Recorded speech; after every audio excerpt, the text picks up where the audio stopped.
Baik, kita tengok balik fitnah demi fitnah yang Allah Ta'ala sebut dalam Quran. Pertama kata Allah, fitnah yang pertama yang sampai kepada kita ialah dua benda, anak dan harta.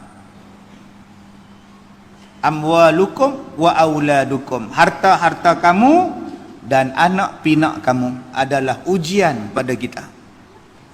Subhanallah. Apa makna ujian? Yang pertama, tuan-tuan membina nama yang baik di kampung ni. Kampung Setul ke, Taman Poh Jaya ke, tak kira lah masjid apa pun. Tuan-tuan di masjid ni, di kampung ni tuan-tuan baik. Mak baik, isteri baik, bapa pun baik, suami pun baik. 20 tahun, 30 tahun baik. Satu hari anak tuan-tuan ditangkap sebab istak dadah. Kebaikan tuan-tuan 30 tahun hilang. Satu kampung viral. Anak tu imam istak dadah. Habis. Siapa busuk nama? Anak. Ni dia kata Allah, anak tu ujian. Berapa banyak orang jadi kedekut pasal anak.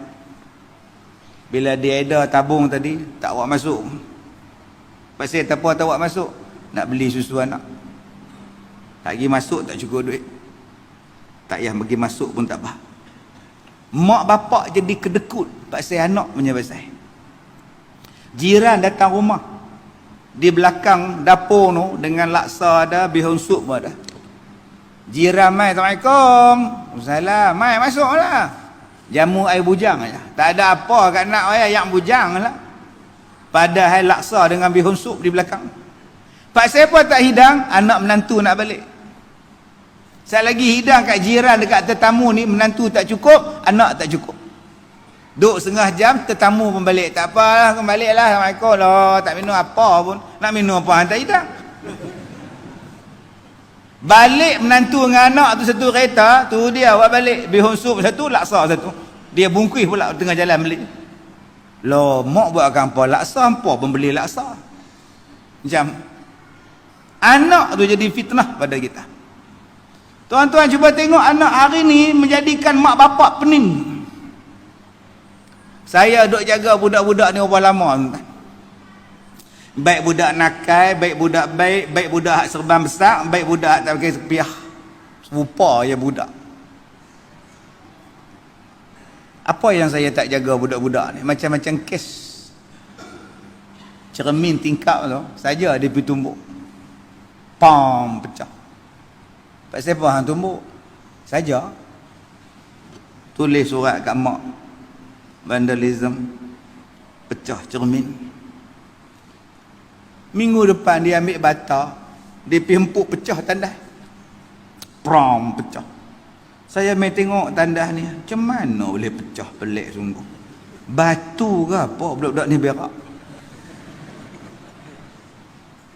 Pasang CCTV dekat pintu tandas. Dapat tangkap 3 orang, duk usung bata. Hoi, hoi ya hoi. Panggil, hampa buat apa dengan bata tu? Hampa bagi pecah ke? Pasal apa pecah? Saja. Tulis lagi surat vandalism. Bagi kat mak. Mak mai bayar 400 harga duit tandas. Mai lagi sekali tuan-tuan, pecah lagi sekali. Buang sekolah. Tuan-tuan ingat budak tu teriak ke? Tak. Tuan-tuan ingat budak tu sedih ke? Yes. Tu dia budak sekarang, tuan-tuan. Yang teriak siapa? Mak. Patutnya mak masuk mak tahfiz. Anak tu duduk di rumah masuk kat pak. Mak tu buat tilam bantai. Duduklah mak nak hafal Quran. Ni dialah fitnah budak zaman sekarang. Jadi macam-macam dengan anak. Tak ada anak orang kata. Anak ramai sangat pun orang kata. Anak tak ada langsung orang kata. Bukan yang kata tu orang lain. Mak sendiri kata. Hampa ni duk menikah lama tak beranak pun mak je tak tahu beranak. Berlawan mak dengan menantu kan. Ni fitnah. Anak jadi masalah nombor 1 zaman sekarang. Betul kata Allah, tuan-tuan. Anak. Tak tahu nak abang, tuan-tuan. Saya bersyukur saya buat sekolah. Tadi ada satu pusat jagaan apa atau mai pada Selangor. Main duk mengadu, duk bangga dengan sekolah dia apa semua, dengan tempat dia sedengar. Berapa orang? 70 orang. Kami ni. Saya kata, abang, tu saya cerita kat saya boleh tak? Saya sendiri 400 orang saya bela orang tua. Terkejut dah. Yang abang duk cerita 70 ni kecil lah. Nothing lah for me. Saya cakap. It's nothing lah bang. 70 orang. Nuh ada ni. Sekejap saya bawa main tunjuk. Saya bersyukur tuan-tuan, saya duk buat sekolah 13 tahun. Dia tanya saya, berapa tahun dah ustaz buat sekolah? 13 tahun. Nganga dah. Berapa tahun dah ustaz jaga orang tua-tua ni? 13 tahun. Orang mu'alaf ada ustaz? Ada. Tu, duk cuci pinggan tu. Tu mu'alaf. Orang yang murung ada ustaz? Ada. Tu, tengah duk cuci tu. Ustaz buat apa dengan orang yang murung? Saya bagi dia kerja. Bagi dia kerja, dia campur dengan segala orang, akhirnya dia tak murung. Orang yang murung ni saya kata, bila dia duduk senyap-senyap tu yang dia bunuh diri. Dia halusinasi, dia duduk dengar bunuh diri, lala bunuh diri. Pasal dia duduk seorang dia.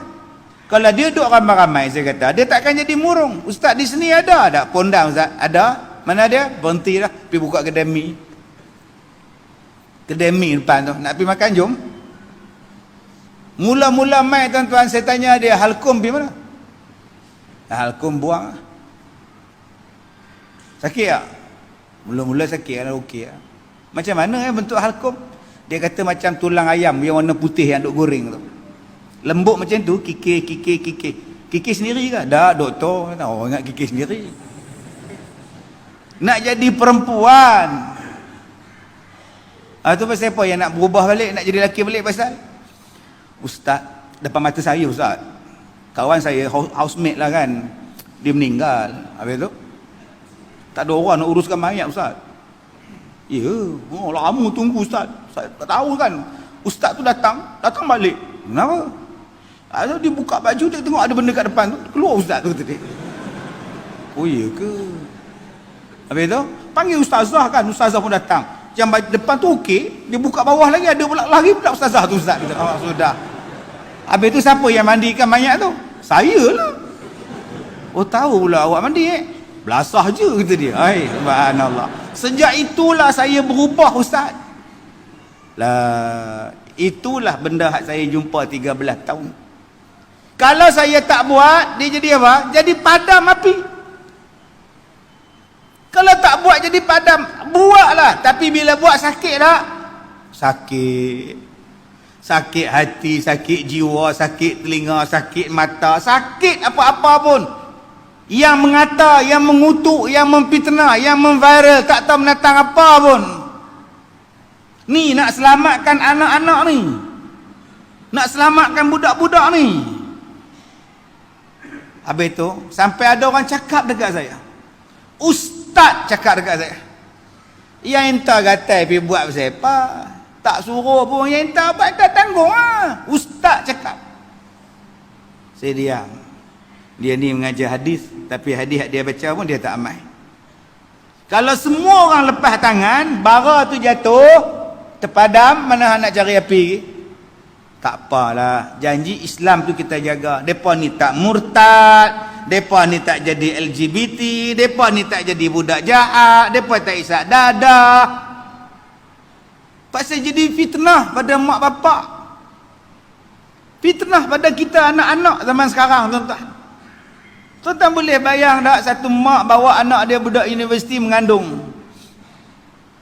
Dia kata, ustaz, anak saya ni lagi 2 bulan, dia nak deliver lah.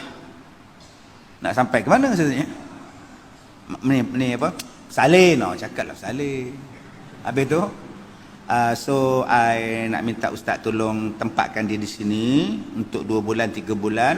After dia bersalin, kita ambil lah. Kenapa tak suruh suami dia jaga? Kalau ada suami, saya tak hantar ke sini. Dia, hoi, nampak tuan-tuan, siap dengan lembik tengkuk lagi.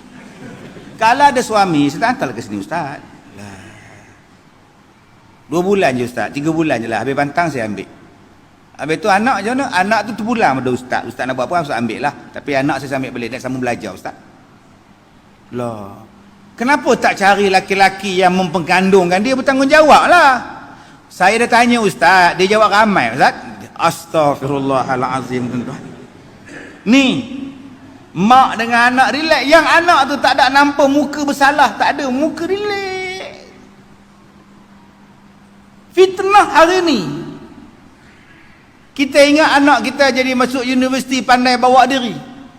Bila makin mengaji tinggi makin bagus dia. Rupa-rupanya tuan-tuan, Allah sebut dia ujian pada kita. Nombor 2 dalam ayat ni Allah Ta'ala kata fitnah. Nombor 2 ialah harta. Tuan-tuan sini ada tak yang bergaduh adik-beradik pasal berebut harta? Lepas ayah mati berebut bendang, berebut kereta, kerih pun berebut. Kerih berebut. Pak dia ada 4 kerih pak tau. Dapat kat abang semua 4. Bayangkan tuan-tuan main jumpa saya, apa ni ustaz, adik abang saya ni apa semua, dia ambil dia semua. Ustaz tahu tak kerih tu harga berapa? Ustaz tahu. Mana saya tahu. Biar pi lah dia ambil kerih semua abang weh. Nilai kasih sayang abang lebih mahal daripada nilai sebilah keris. Abang pernah kongsi, bukan setakat kongsi perut rahim mak, kongsi periuk pun pernah. Periuk tu lah yang gulai, periuk tu lah yang masak kari, periuk tu lah yang buat sup, periuk tu lah yang mak cedok bola mangkuk, semua kongsi. Koli itulah tuan-tuan yang kita pernah masak makan, daripada situlah goreng ikan. Adik-beradik kongsi koli. Kipas angin pun kongsi. Kipas satu semua duk ngadak kipas angin tu. Kipas angin duk lenggok tu semua duk lenggok sekali. Lah insya-Allah kipas angin tak lenggok dia ada 4 kipas angin boleh terbang dah lepas ni. Oi subhanallah. Tak pernah faham tak faham sudah. Oi kipas angin tuan-tuan 4 letak depan belakang kiri kanan terbang. Oi tuan-tuan Ustaz cerita bab apa? Tak cerita bab apa, cerita bab kipas angin boleh terbang tuan-tuan. Sejuta tu. Tuan-tuan yang dirahmati Allah. Saya cakap dekat dia, nilaian kongsi rahim, kongsi perut, kongsi susu mak lebih mahal daripada sebilah keris, 4 bilah keris, 10 keris bang. Kalau dia nak dia ambil lah bang. Abang nak suruh saya tunjuk tukang buat keris, jom kita pergi Kuala Kangsar, abang tempah 40 kat dia. Ni mak kita, ni pak kita, daripada depa lah lahirnya kita. Pasal harta abang nak bergaduh pasal apa? Hari ni tak ada tuan-tuan. Jadi fitnah. Pak dia sakit, dia ambil jari pak dia cap, tukar nama atas nama dia. Bila pak dia mati, mereka duk kumpul geran semua. Geran ni dia nama dia. Abang-abang tanya bila pak bagi dengan hang. Itulah hampa tak tahu, hampa kan bela pak, aku bela pak. Abang dia kata kepala bapak hang. Dia jawab kepala bapak aku, kepala bapak hang tak? Sampai mati tuan-tuan, abang-abang dia tak main tengok dia mati. Dia tak main. Tak main seorang pun kalau tak main. Sebab apa? Kecil hati, tipu tangan, cap jari pak. Sampai tak main tengok mati kenuri apa, tak main hanya kerana harta. Fitnah sungguh harta ni. Sebab tu tuan-tuan jom. Setakat harta, setakat rumah, yang Allah janji di syurga lagi mahal daripada harta. Setakat harta dunia ni apa? Nabi dipertunjuk dalam Mi'raj yang syurga tu tak ternilai. Wasari'u ila maghfiratin min rabbikum wa jannatin arduhas samawati wal ardu uiddat lil muttaqin. Cepat-cepat kata Allah, bertaubat, aku nak bagi syurga pada kamu. Syurga ni seluas langit dan bumi. Allahu Akbar. Saya pergi ceramah kat universiti baru ni. Budak U tanya saya, Ustaz, bumi ni sfera ke flat? Bumi ni sfera ke flat? Saya kata mana saya tahu. Saya tak pernah meninggalkan bumi. Meninggal dunia tak pernah lagi. Saya tak pernah lagi meninggalkan bumi. Bila saya tak pernah meninggalkan bumi, maknanya saya tak pernah nampak bumi. Di luar bumi saya tak pernah pi. Habis itu ustaz kata Islam ni, Quran ni boleh menjawab banyak benda.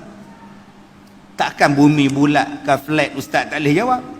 Boleh Mak jawablah jawapan saya, soalan saya, bumi ni spera ke flat? Saya kata flat rumah. Kat Penang banyak flat.